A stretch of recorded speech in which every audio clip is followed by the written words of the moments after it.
Do you need any water or anything? I'm good. Okay. The first one is 24/7 transport ambulance.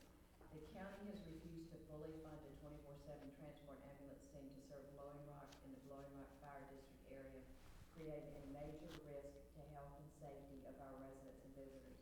What is your position on adopting a compromise subsidy to the county to provide 24/7 transport ambulance service to Blowing Rock based on a 50/50% cost sharing formula with the taxpayers of the Blowing Rock Fire District? Okay.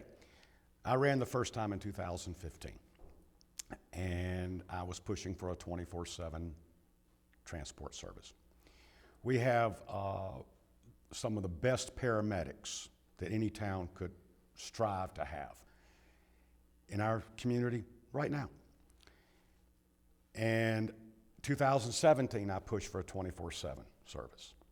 2019, I pushed for a 24/7 service without any cooperation from Watauga County. Now, Boone does not have to pay for their transport.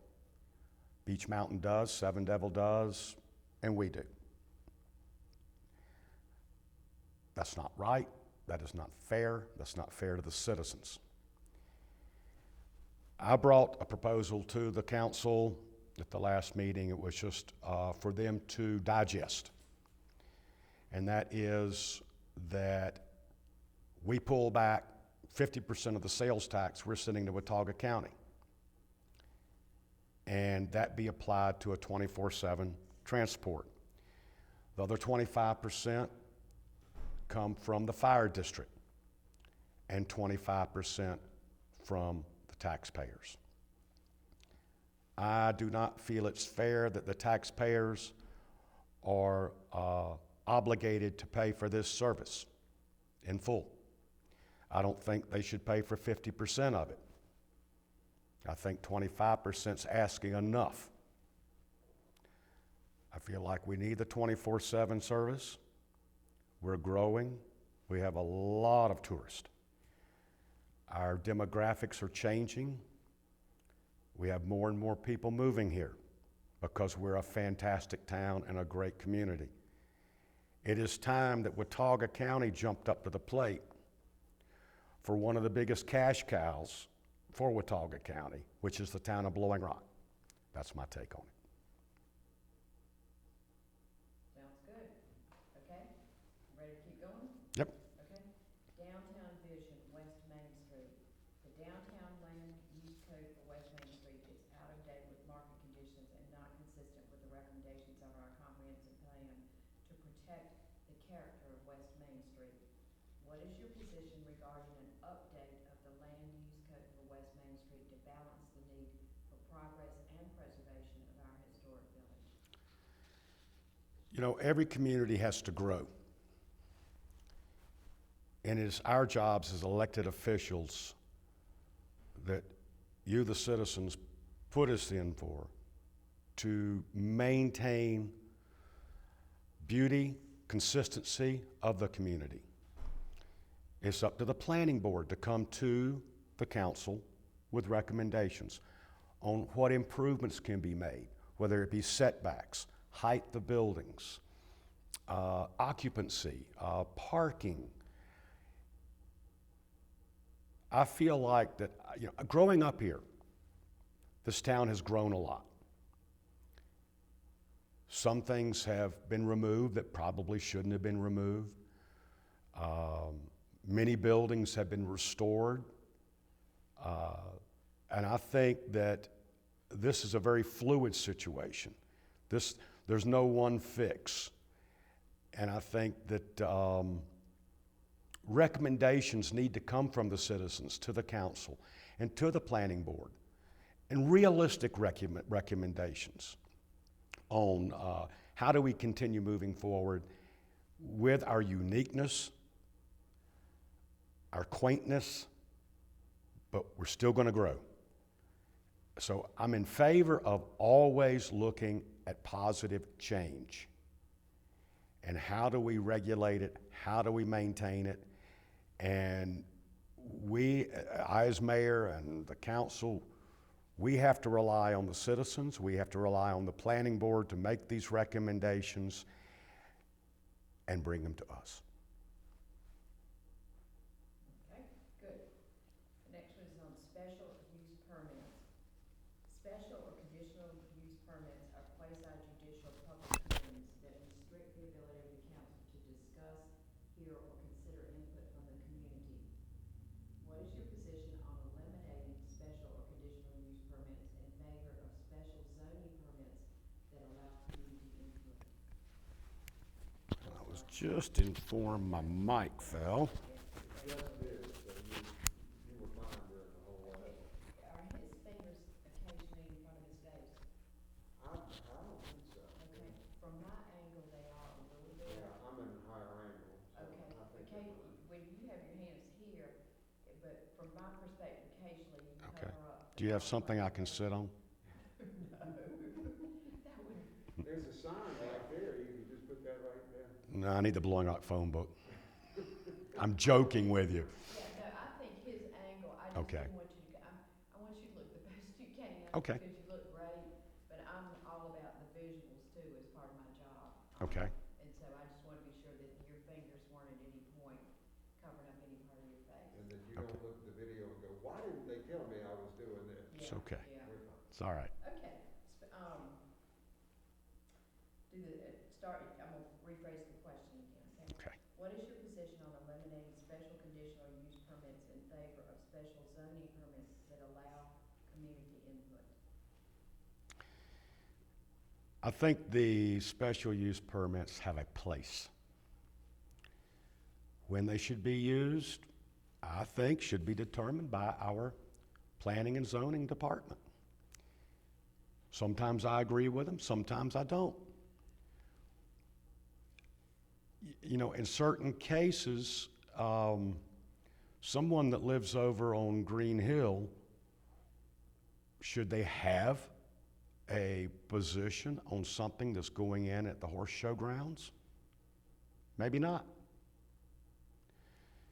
You know, I feel like when it's something that directly impacts the whole community, then it should fall under conditional zoning, where all can speak.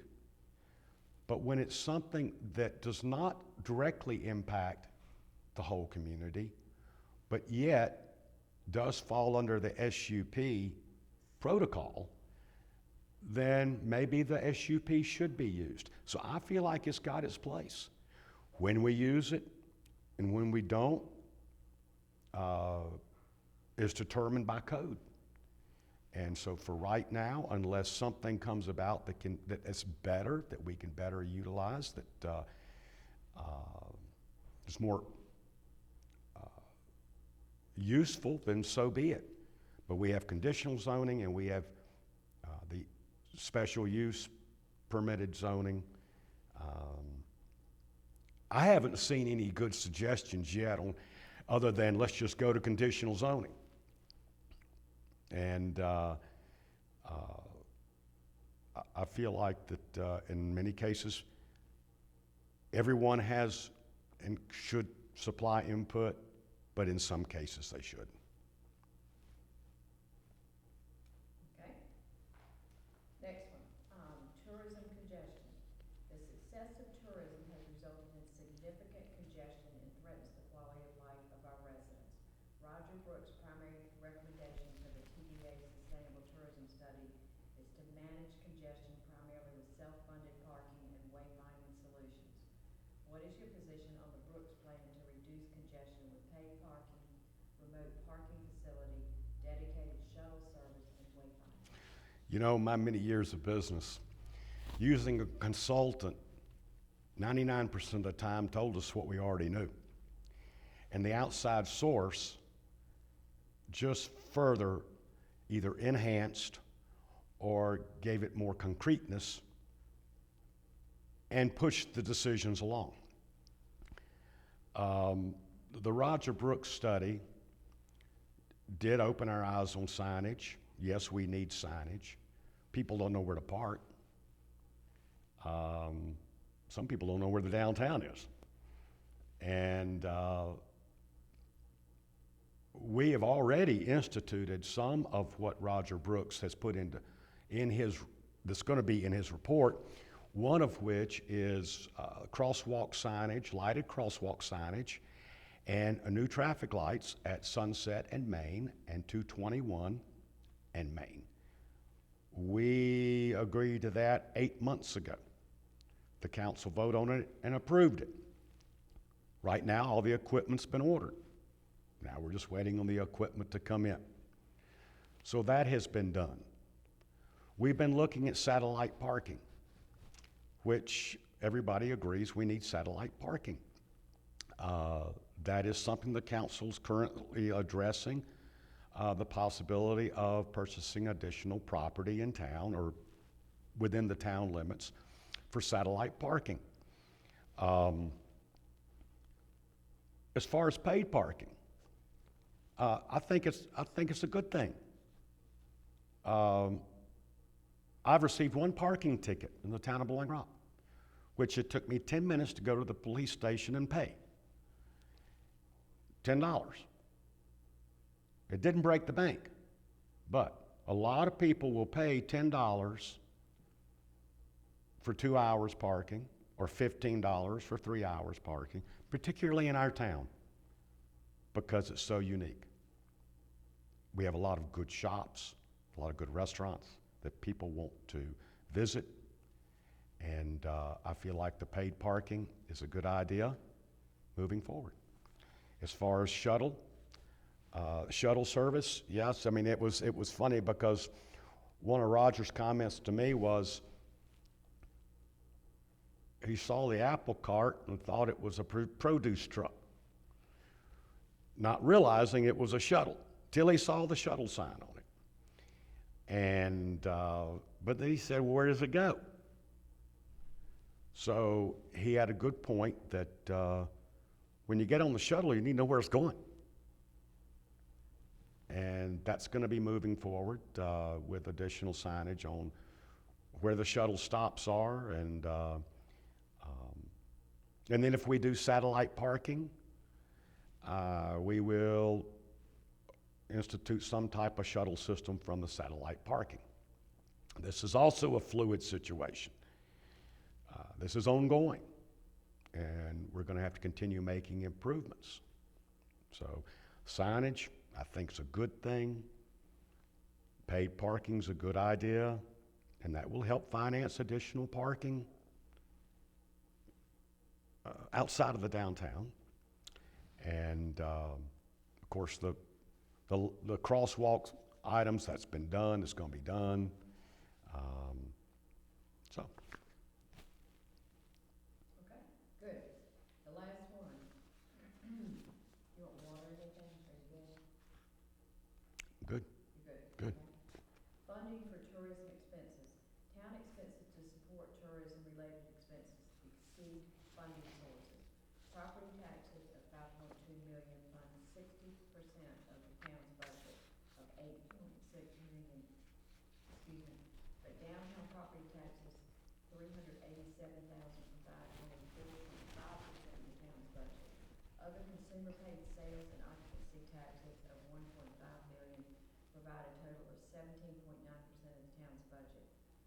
What is your position on, one, establishing a downtown business improvement tax district to fund future infrastructure improvements, and two, amending the TDA funding formula to allocate excess revenue to support tourism expenses?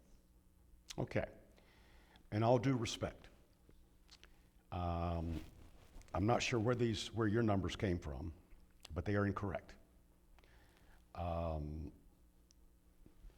Residential property taxes make up 45% of the budget. Sales tax makes up 15%. TDA revenue was 10%, now it's closer to 15%.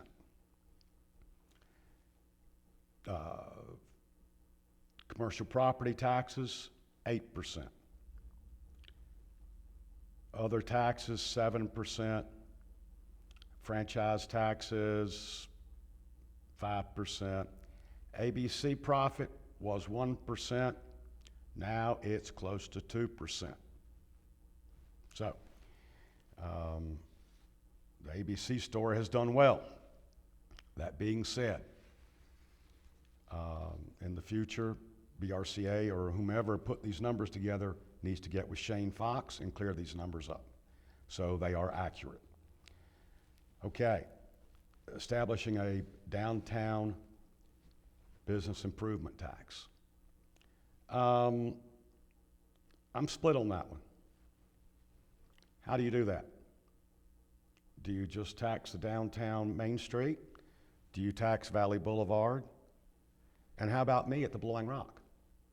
Or how about the Green Park? How do you do this in a fair manner? I'm not sold on that. I know a lot of communities have a downtown, tax, which assists with infrastructure and so on.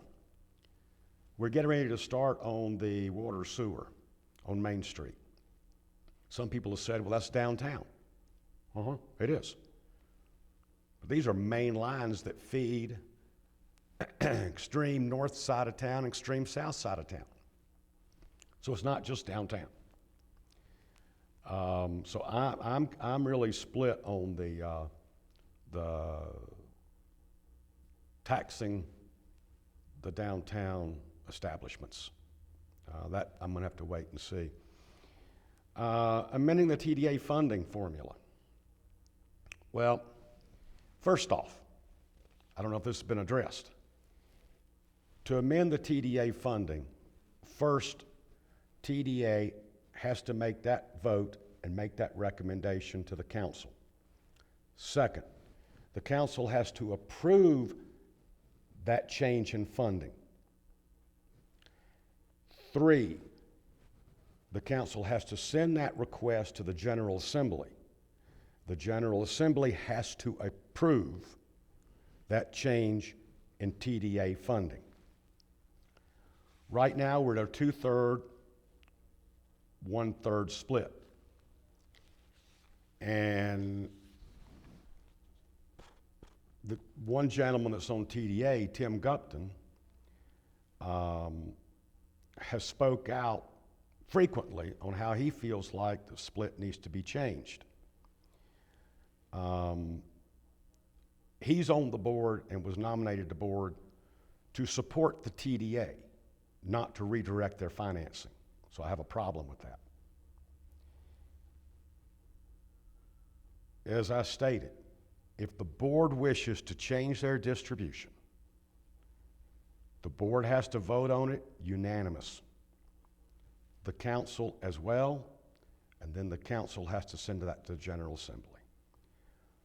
So my take on TDA right now is it is what it is, unless the TDA board